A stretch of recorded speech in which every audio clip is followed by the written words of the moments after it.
University College of Washington University, educational television station, presents Course for Television.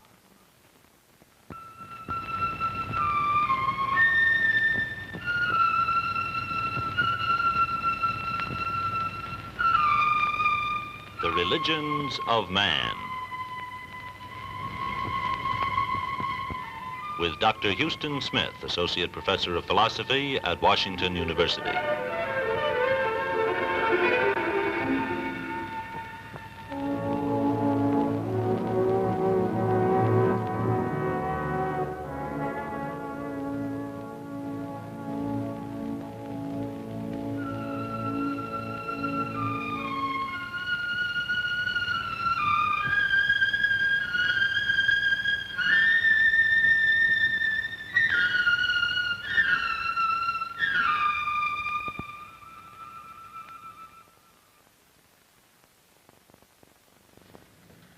Last week we talked about the life of Jesus, some of the things that he did, some of the things that he said, the impression that he made on those of his associates who were closest to him.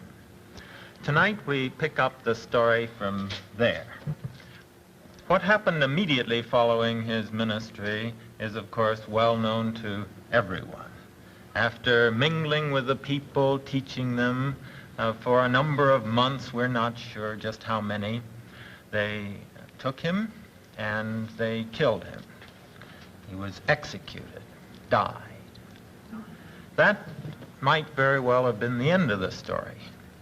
There have been any number of visionaries who have proposed schemes and who have been killed, and that's the last we hear about them. But in this case, it was just the beginning. The disciples, those who had known him best, became suddenly transformed. We hear of tongues of fire descending upon them, and people who weren't really good speakers at all, they hadn't been, suddenly became passionately eloquent. And they went around preaching what we now generally call the gospel, but which, if we were to translate it more literally, we would call the good news. Starting in a little room in Jerusalem, they fanned out and spread their message across the entire Mediterranean world, Greece, Rome, North Africa, Asia Minor, until even in the very generation in which Jesus lived, this new doctrine had taken root in all the major cities of the Mediterranean world. Now, what was this good news which snapped history in two in terms of BC and AD and left its tremendous impact upon the world in the Christian church? Was it the ethical teachings that we noted last time? The Sermon on the Mount, love thy neighbor as thyself, do unto others as you would that they should do unto you? Was it the ethical teachings of Jesus which constitute the good news? And the answer is that it wasn't. What then was it? What was this good news? Well, here it is in symbolic form. We think of the symbols of Christianity in somewhat different terms, the cross and so on. But during the early years, Christianity was a persecuted religion. These were the days of the catacombs, when it was an underground movement, and the cross would be too obvious a symbol. And so one of the ones which was most frequently used was this symbol of a fish. People who would be conversing with one another along the seashore would sketch the simple outlines of a fish in the sand. And if the other person was a Christian, he would recognize the symbol and respond in kind. Or on the catacomb walls, one would find chiseled this image, which would indicate the direction of where the Christians were meeting in worship. What did it mean? What is the symbol?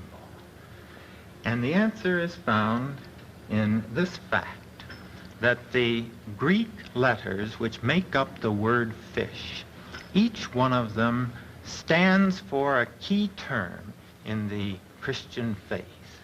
Translated in terms of the words which the letters represent, we have in the word fish this message: Jesus Christ, Son of God, Savior. That's the good news. Jesus Christ, Son of God, Savior. But what does this mean?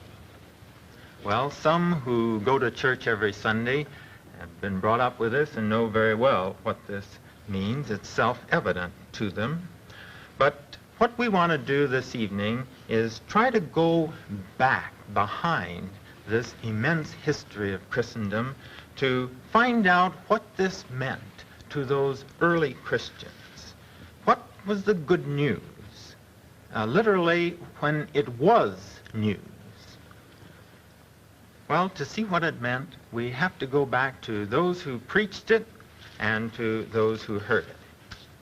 And when we do, when we go back to those who listened to those who were preaching it, we suddenly notice something very interesting, that often when they heard the good news, it was not only what they heard, but what they saw. Specifically, what they saw was lives which had been transformed. They saw men and women ordinary in every way except for the fact that they seemed to have found the secret of living. In them there was a kind of tranquility, simplicity, a cheerfulness which they didn't encounter anywhere else. These were people who seemed to have made a success of their living. Specifically, there seemed to be two characteristics which enlivened these early Christians. One was the quality of love which suffused their lives. One of the earliest commentaries we have on the Christians is an observation made by an outsider. See how these Christians loved one another. Here were people who not only said that all men were equal in the sight of their Father, but who lived as though they meant it.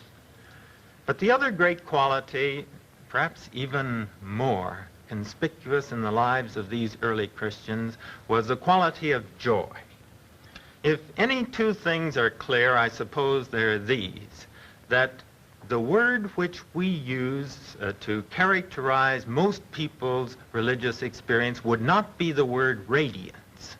But the other fact is that as one reads the New Testament account, one discovers that this is precisely the word that has to be used to characterize the religious experience of these early Christians. Take Paul, for example.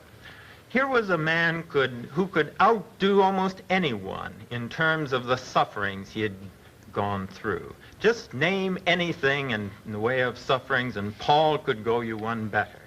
If you had been imprisoned for 6 weeks, he had been imprisoned for 6 months. If you had been beaten with 10 stripes, he had been beaten with 100 stripes. If your ship had been sunk, his ship had been sunk deeper. Any way you want to take it, he had had more of the suffering than most of the people he talked to.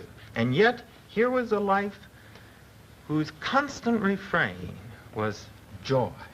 In spite of all his sacrifices, wanderings, and unceasing work, this is the constant theme of his letters. Here are the phrases: joy unspeakable and full of glory, or thanks be to God who giveth us the victory, or we're more than conquerors, or God who commanded the light to shine out of darkness has shined in our hearts. In these early communities, Christian communities, they sang not out of convention, but simply out of the irrepressible overflow of joy in their lives. Here were people for whom life was no longer a problem to be solved, it was a glory to be discerned. Now, what caused this joy and love which characterized the lives of these early Christians? Well, I think the answer is that they found two intolerable burdens had been lifted off of their lives. What are these? Well, as we read their accounts, I think we can see two great fears which tend to pressure life with anxiety had been removed. First, the fear of death. We don't have to speak of this fear because it's so familiar to all of us. Carl Jung, the great psychologist, I believe it was, who said that he had yet to find a patient over 40 whose basic problem was not the fear of death. But there was a second fear from which these people had been released, and this was the fear of guilt. Guilt is a more difficult fear to discern, to see. Sometimes some people feel that we're a generation that doesn't feel guilty, but the psychologists don't share that view. Their view is that guilt weighs very heavily upon modern man.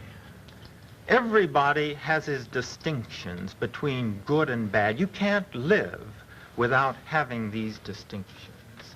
And out of this distinction, there arises in every life a concept of what that life ought to be, what it might be.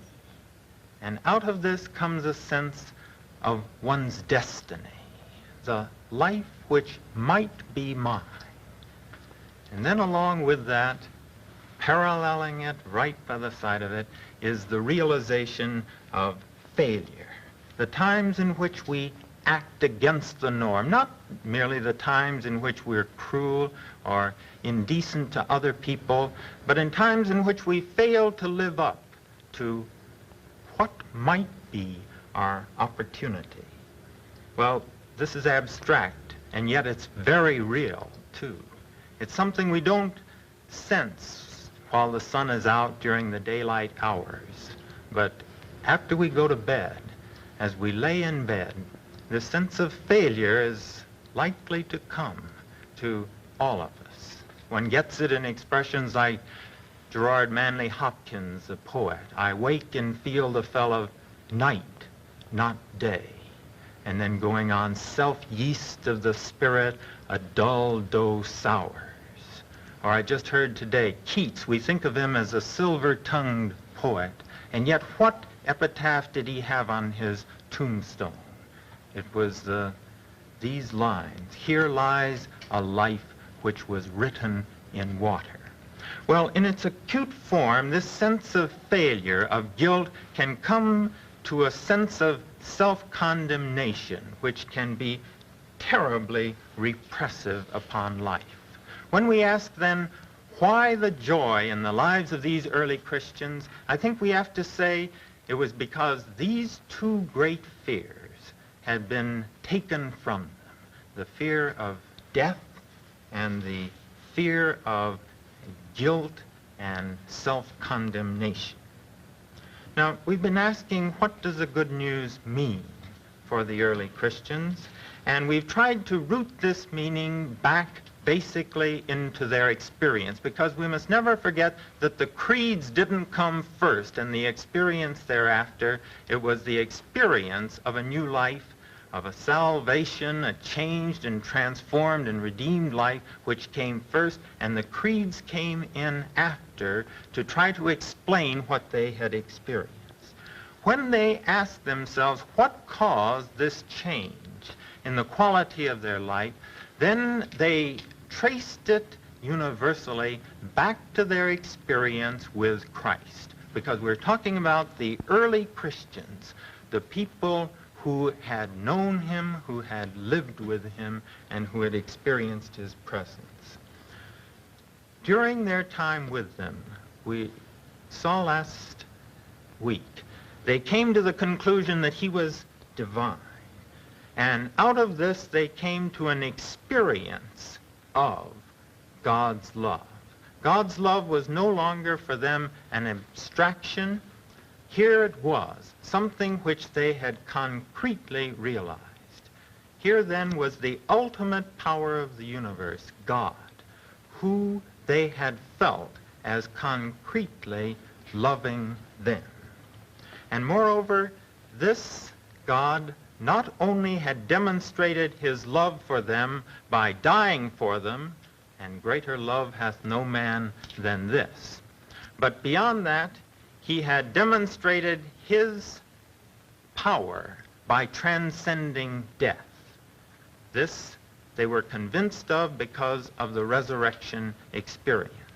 And however people today interpret the resurrection incident, Christ's rising from the tomb, this much is at least clear, that for the early Christians it was not a belief, it was an experience of some kind. Now, out of this I think we can see why the good news was not basically a matter of the ethical teachings of Jesus. It was a new view of man's setting in the world. The ultimate reality they had experienced as a reality which loved them, and out of this love forgave them for their failures, and they had also experienced the power of this love to transcend death. And therefore these two fears had been broken in their experience. Now we come in the end to the question of the creeds. The mind was not the first element to work in the Christian church.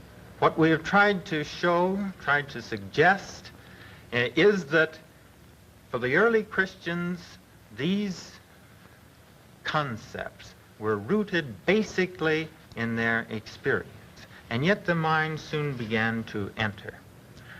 It must always. And here we have, during the first 3 and 4 centuries, the forging of the basic intellectual structure of classical Christianity. Let's touch on 3 of the basic ideas involved. The idea of the incarnation, of the atonement, and of the Trinity. The incarnation, as the word suggests, is the doctrine of God taking on human form. And this is what the disciples felt that they had actually experienced, God in their midst in human form. And the early church worked throughout these centuries to keep that idea clear. It was very difficult because it involved the tightrope walk of asserting that Christ was divine, fully divine, and at the same time he was fully human. And yet only this kind of a concept, they felt, did adequate justice to their experience of the ultimate reality and power having been in their midst and revealed himself to them as loving towards them. What difference does such a doctrine make? Well, it makes, this is what it meant for them, and this is what it means, I think, for those who come to understand it. It meant that the ultimate power is not indifferent, not aloof, and stands not in condemnation upon man, but takes the initiative towards man in such love that we realize that with all our shortcomings, we nevertheless are accepted by God. Now, as to the second concept, the concept of the atonement, this follows directly from that of the incarnation. The idea of the atonement, the literal meaning, is of course the at-one-ment, the reconciliation. This idea presupposes an estrangement.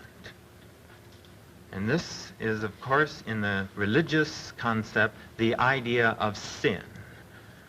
In the modern world, our ideas of sin have degenerated to very trivial things. We think of the puritanical virtues and sins, drinking, card playing, gambling. But in theological terms, sin really means one thing and should be spoken of in the singular, basically. It means separation. God being perfect, his will being perfect, man is separated from that perfect will.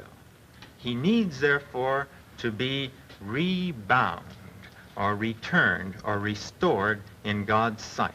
And the atonement is the theological way of evidencing this fact that God takes the initiative in restoring man to a place of acceptance in his sight. Let me take an illustration from the field of child psychology. If a child has to live simply in terms of trying to live up to the demands of what the parent would expect from a model child, the child will always fall short. He's bound to spill his milk or track mud into the house. And if then he has to justify himself in terms of his own behavior for the parent, he will never succeed in living up to the standard of what a child should be. But if the child feels instead that he doesn't have to necessarily make his own way in his parents' favor, but rather feels that he is in a context of being accepted by the parent despite the fact that he spills his milk or tracks in the mud. This sense of security that comes from being in a context where he is suffused with love, rather than having to make his way in the face of indifference and in terms of meeting certain ethical codes. This can perform a tremendous effect upon the child. In fact, the child psychologists say that given this attitude of love and acceptance on the part of the parent, then this will do more to produce a transformed behavior in the life of the child than ever so much in the way of rigid demands if they are not backed up by this love.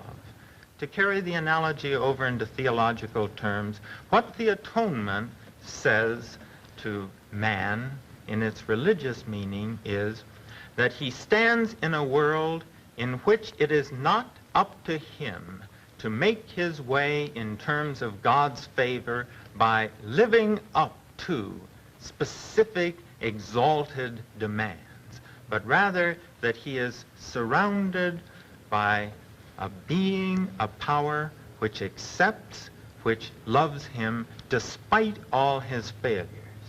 And the Christian experience has seemed to suggest that when there is this feeling of acceptance, then the goodness flows in a spontaneous way, which it doesn't when it is forced in terms of simply on one's own attempting to meet the ethical demands.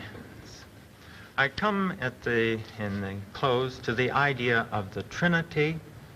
This, of course, too, is one of the key ideas of the early church. And it comes out of the threefold experience of God. God as creator, as experienced in nature. God as Son, as experienced in the life and teachings of Jesus. And God as the Holy Spirit, as experienced in the divine movement within the individual heart and within the corporate community of the church. For the Christian, God is one, and yet he is also three, which gives an ultimacy to each one of these experiences. And yet, it is not three gods, nor is it simply one God in an absolutely simple sense. It is a triune God. Whether this is logical, well, someone wrote to me this week and asked me if I would have the courage to say that some of these ideas, the incarnation, fully God yet fully man, and the Trinity, were not logical. Well, you don't have to have courage to say that. The church has been saying this all the time. The question is whether logic is, in terms of our present mental equipment, is to be the final test of religious adequacy. And all I would like to say is that the church seems to be doing no more in the way of suggesting that this is not necessarily the final criterion than science is doing.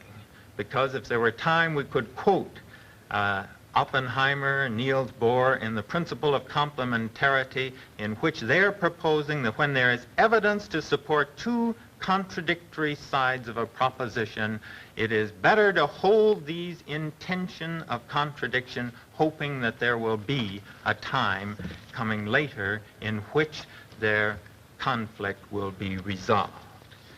I wish there were time to continue. I always have a sense of inadequacy in terms of trying to articulate some of these basic themes of the Christian doctrine, but our time is up. Next week we shall go on to some later developments in Christianity and the church. Tonight, however, we've been talking about the church in its infancy, those early, fateful, and exciting years in which there was persecution, there were the catacombs, there were fish on the walls, there were tongues of fire. When the gospel was spread by a group of ex-fishermen and tent makers. I want to close with just a few sentences from a typical sermon from these early years. One of the first we have on record. Paul has been talking to a cross-section of the people. He's been telling them that God sent his Son to live among men, that they didn't recognize him. In the end, they killed him, but that God raised him up from the dead.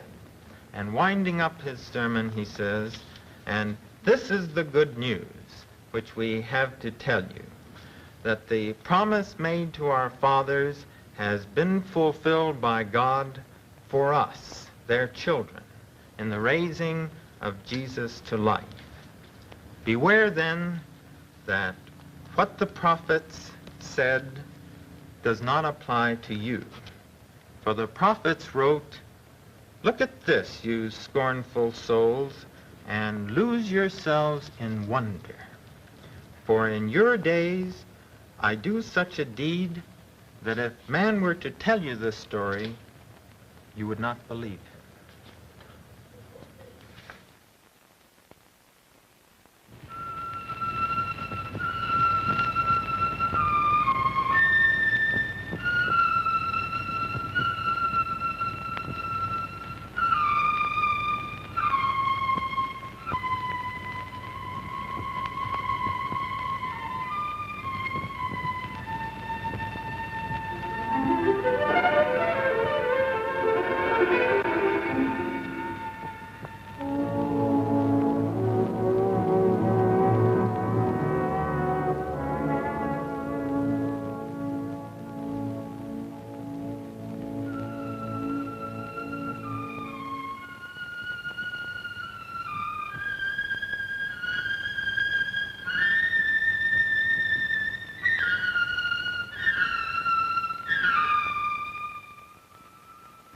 The Religions of Man is produced by Washington University and KETC Channel 9, the St. Louis educational television station and production center.